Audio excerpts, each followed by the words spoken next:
जइबो जहर मारी जइबो रे सजनवा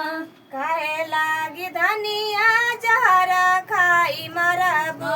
काहे लाई धनिया जहर खाई मरबो से चली जाई अपन नाई हरा रे सजनवा से चली जाई अपन नाई हरा रे सजनवा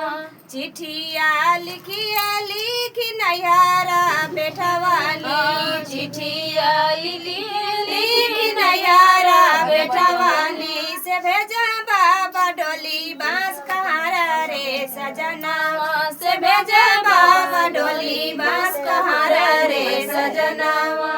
आगे आगे आवल डोली बांस कहारावा आगे आगे आवेला बांस डोली कहारावा से कर पाछे आवे जेठ भैया रे सजनवा से कर पाछे आवे जेठ भैया रे सजनवा मथावा झरिए जारी भैनी ताई अरिया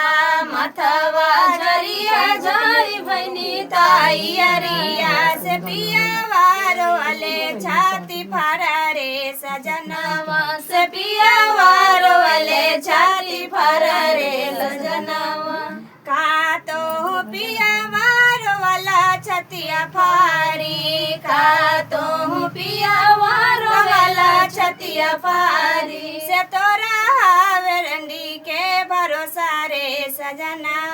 से तोरा हावे रंडी के भरोसा रे सजना तोहारो भरोसा धान दिन रंडी के भरोसा धान दिन दोपहरिया रंडी के भरोसा धान दिन दोपहरिया से तोहारो भरोसा सारी रात रे सजनवा से तोहारो भरोसा सारी रात रे सजनवा। तो फ्रेंड बहुत ही शानदार झूमर गीत था। आप लोगों को कैसा